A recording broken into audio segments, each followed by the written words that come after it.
વડોદરામાં ગંભીરા બ્રિજ ધરાશાયી દુર્ઘટનામાં મૃત્યુઆંક વધીને 21 પર પહોંચ્યો। સર્ચ ઓપરેશન દરમિયાન રેસ્ક્યુ ટીમને મળ્યા વધુ 2 મૃતદેહો તો એક વ્યક્તિનું સારવાર દરમિયાન મોત નીપજ્યું। પુલના તૂટેલા સ્લેબ નીચે શું દબાયેલું તે હજુ પણ અસ્પષ્ટ। નદીમાં ખાબકેલા ભારે વાહનો હટાવવાની તેમજ ગુમ થયેલા લોકોની કરાઈ રહી છે શોધખોળ।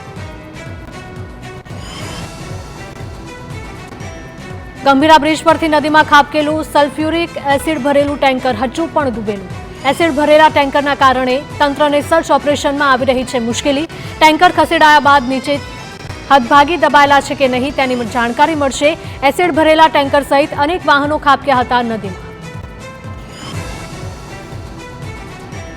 રાજ્ય સરકારના પ્રવક્તા અને આરોગ્ય પ્રધાન ઋષિકેશ પટેલે ઘટના સ્થળનું કર્યું નિરીક્ષણ। ગંભીરા બ્રિજ ખાતે પહોંચી તંત્રની કામગીરીની સમીક્ષા કરી। વડોદરા કલેક્ટરે પ્રધાન ઋષિકેશ પટેલને સમગ્ર ઘટના તેમજ રાહત કાર્યની જાણકારી આપી। ઉલ્લેખનીય છે દુર્ઘટના બાદ માર્ગ અને મકાન વિભાગના 4 અધિકારીઓને કરાયા છે ફરજ મોકૂફ।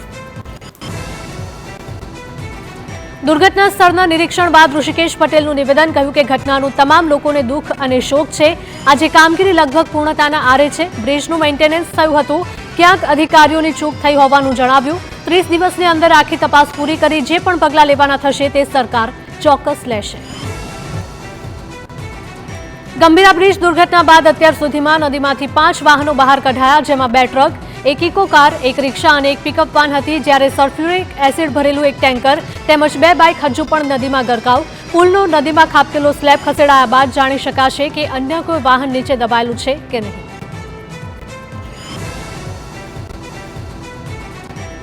વડોદરામાં આરોગ્ય પ્રધાન ઋષિકેશ પટેલે એસએસજી હોસ્પિટલની મુલાકાત લીધી। બ્રિજ દુર્ઘટનાનો ભોગ બનેલા ઇજાગ્રસ્તોના ખબર અંતર પૂછ્યા। ઇજાગ્રસ્તોમાં 3 લોકો હજુ સારવાર હેઠળ છે। તે ત્રણેય દર્દીઓ અત્યારે સ્વસ્થ હોવાનું ઋષિકેશ પટેલે જણાવ્યું, જ્યારે અન્ય એક ઇજાગ્રસ્તને સારવાર બાદ રજા પણ આપવામાં આવી।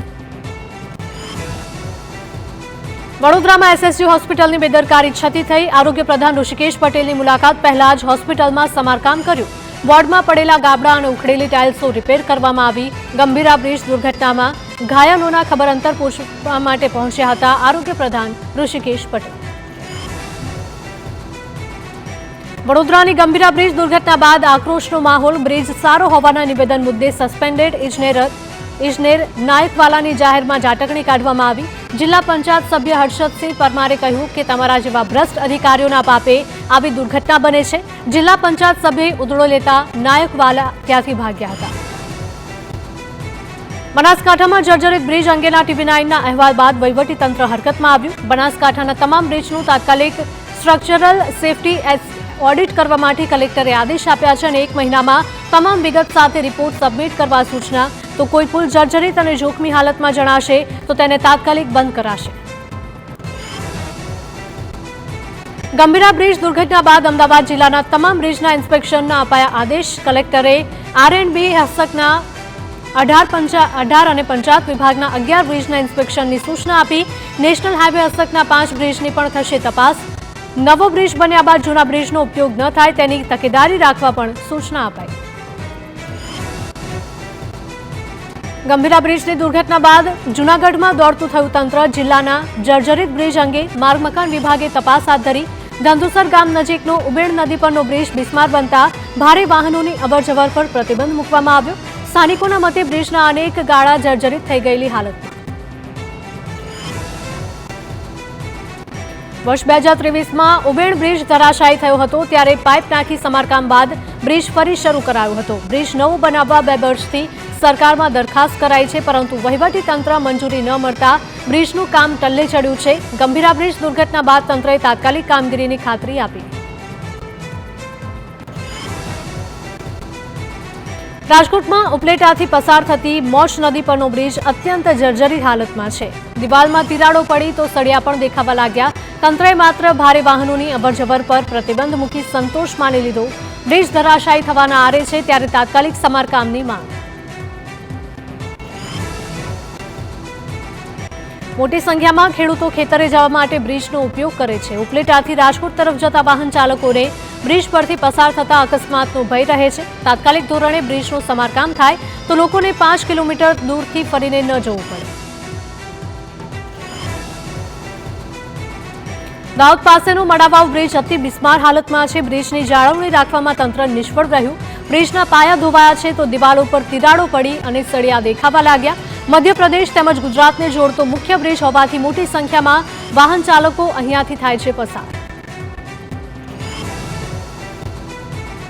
દાહોદના મડાવાવ બ્રિજ મુદ્દે સ્થાનિકોની અનેક રજૂઆત છતાં સમારકામ કરાયું નથી.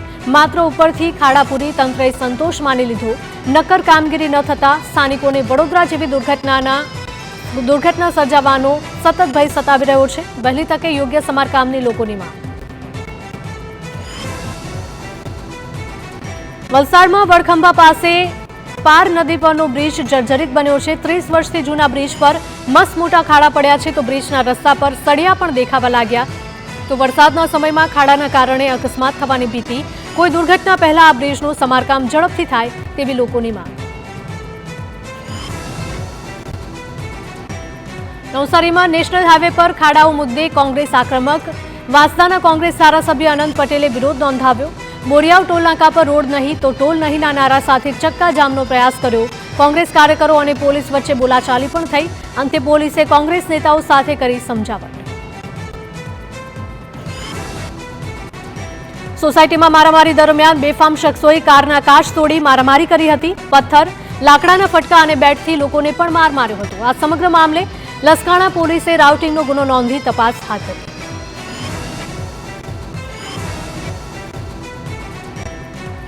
અમદાવાદમાં અસારવાના ધારાસભ્ય બન્યા લોકોના રોષનો ભોગ. પાણીની લાઈન બાબતે સ્થાનિકોએ ધારાસભ્ય દર્શના વાઘેલાનો ઘેરાવ કર્યો હતો અને ઉગ્ર રજૂઆત કરી. પાણીની લાઈનમાં ભંગાણ મામલે નિકાલ ન આવતા સ્થાનિકોએ આક્રોશ વ્યક્ત કર્યો. ચોપડા વિતરણના કાર્યક્રમમાં પહોંચેલા ધારાસભ્ય સામે લોકોએ ઉભરો ઠાલવ્યો. મોરબીમાં ખરાબ રસ્તા અને ગંદકીથી લોકો ત્રાહિમામ પોકારી ઉઠ્યા. ફરી લોકોએ રસ્તા પર ચક્કાજામ કરી તંત્રને જગાડવાનો પ્રયાસ કર્યો. રવાપર ગુંડડા વિસ્તારમાં રસ્તા પર મસમોટા ખાડા અને ભરાયેલા વરસાદી પાણીથી સ્થાનિકો કંટાળ્યા છે. આજુબાજુની સોસાયટીના રહીશોએ ચક્કાજામ કરી ઉગ્ર રજૂઆત કરી.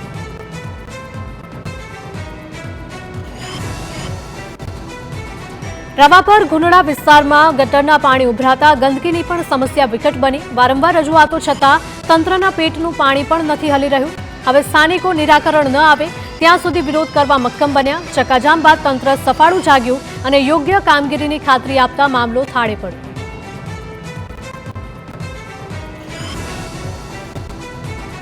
મોરબીમાં ખાડાવાળા રસ્તા મુદ્દે રાજકીય ઘમાસાણ. ભાજપના જ નેતાએ ધારાસભ્ય કાંતિ અમૃતિયાની કામગીરી સામે સવાલ ઉઠાવી આક્ષેપ કર્યા. જિલ્લા પંચાયતની બાંધકામ સમિતિના ચેરમેન અજય લોરિયાએ કહ્યું કે ખરાબ રસ્તાઓ અને પ્રાથમિક સુવિધા અંગે પ્રજાની હાલાકી માટે ધારાસભ્ય જવાબદાર. ગાંધીનગરમાં તંત્રની બેદરકારીથી બાળકના મોત મામલે કોંગ્રેસ આક્રમક. આ ઘટનાના 11 દિવસ બાદ પણ ન્યાય ન મળ્યાનો આક્ષેપ સાથે વિરોધ નોંધાવ્યો.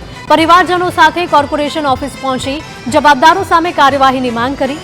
એજન્સીને બ્લેકલિસ્ટ કરવા પરિવારજનો અને કોંગ્રેસે કરી માંગ.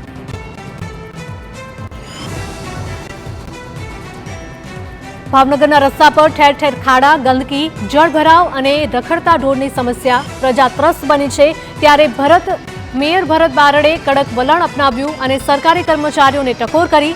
તંત્રના કર્મચારીઓને કામ કરતી વખતે વિડીયો કોલ કરવાના આદેશ પણ આપ્યા. રાજકોટમાં ફી રેગ્યુલેશન કમિટીની ઓફિસ ખાતે કોંગ્રેસનો અનોખો વિરોધ. એફઆરસી કચેરીની શ્રદ્ધાંજલિ કાર્યક્રમ યોજવામાં આવ્યો હતો. છેલ્લા 6 મહિનાથી એફઆરસીમાં ચેરમેનની નિમણૂક કરાઈ નથી. ચેરમેનની નિમણૂક ન થતા ફી નક્કી કરવાની કામગીરી અટકી છે. કોંગ્રેસ કાર્યકરોએ બેસણું અને શ્રદ્ધાંજલિ યોજીને વિરોધ કર્યો. અમદાવાદમાં ટ્યુશન ચલાવતા શાળાના શિક્ષકો સામે રોષ. એજ્યુકેશન ગ્રુપના મીડિયા કોઓર્ડિનેટર હેમાંગ રાવલની ટ્યુશન ચલાવતા શાળાના શિક્ષકો સામે કાર્યવાહીની માંગ. શાળા શિક્ષક અને ટ્યુશનના નામોનું લિસ્ટ ડીઓને સોંપ્યું હતું. અગાઉ રજૂઆત બાદ પણ ડીઓએ ગણતરીના કામગીરી ન કર્યાના આક્ષેપો લાગ્યા છે અને કાર્યવાહી ન થાય તો જનતા રેડની ચીમકી પણ ઉચ્ચારી.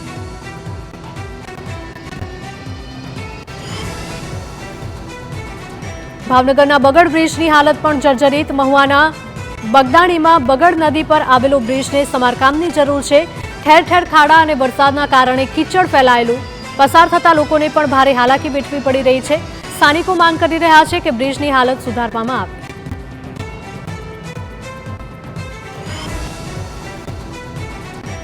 રાજ્યમાં 24 કલાક બાદ ફરી વધશે વરસાદનું જોર। 12 અને 13 જુલાઈએ ભારે વરસાદની આગાહી।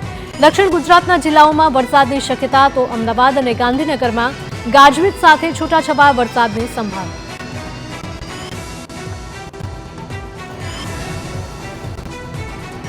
આવતીકાલે નવસારી, વલસાડ, દમણ અને દાદરાનગર હવેલીમાં પડી શકે છે ભારે વરસાદ। તો 13 જુલાઈએ અરવલ્લી, દાહોદ, મહીસાગર, નવસારી અને વલસાડમાં ભારે વરસાદની શક્યતા। 15 જુલાઈએ દરિયાકાંઠાના વિસ્તારોમાં 30 થી 40 કિલોમીટરની ઝડપે ફૂંકાઈ શકે પવન। માછીમારોને દરિયો ન ખેડવા ચેતવણી। રાજકોટના ધોરાજીમાં વિરામ બાદ ખાબક્યો ધોધમાર વરસાદ। થોડા વિરામ બાદ ફરી વરસાદ વરસતા ખેડૂતો અને લોકોને રાહત। તોરણિયા, ભૂખી, જમનાવડ, પરબડી સહિતના ગામોમાં સારો વરસાદ વરસ્યો। સારા વરસાદથી ખેડૂતોમાં ખુશીનો માહોલ। સુરેન્દ્રનગરમાં પાક નુકસાન સહાય મુદ્દે ખેડૂતોનો હોબાળો। ખેતીવાડી અધિકારીની કચેરીમાં જઈને પાક નુકસાની સહાયથી ખેડૂતો વંચિત રહ્યાનો આક્ષેપ કર્યો। સહાય જાહેર કરી માત્ર કપાસનું વળતર ચૂકવ્યાનો આક્ષેપ છે। સોમવારથી ધરણા કરવાની ખેડૂતોએ ચીમકી ઉચ્ચારી। મહારાષ્ટ્રના ભાવિકોની જૈન સમાજ સામે નારાજગી। ગિરનાર પર્વત પર જૈન સમાજે ગેરવર્તન કર્યાનો આક્ષેપ। 2 તારીખે સનાતન ધર્મના ભાવિકો સાથે ગેરવર્તનની રાવ સાથે ભાવિકોએ જૂનાગઢના એસપીને આવેદનપત્ર આપ્યું। પર્વત પર નાચગાન કરી જોરશોરથી ટેપ વગાડવાની ફરિયાદ। કલેક્ટરનું જાહેરનામું છતાં સૂત્રોચ્ચાર કર્યાની રાવ। કૃષિ રાહત પેકેજમાં અમરેલીના ખેડૂતો સાથે અન્યાય થયાનો દાવો। પૂર્વ ધારાસભ્ય પ્રતાપ દુધાતે કહ્યું કે સરકારે નુકસાનીના સર્વેમાં માત્ર કપાસનો ઉલ્લેખ કરી ખેડૂતો સાથે અન્યાય કર્યો। મોટા પાયે મગફળીના પાકને નુકસાન થયું હતું, તેમ છતાં પેકેજમાં માત્ર કપાસનો ઉલ્લેખ થતાં ખેડૂતો નિરાશ થયા।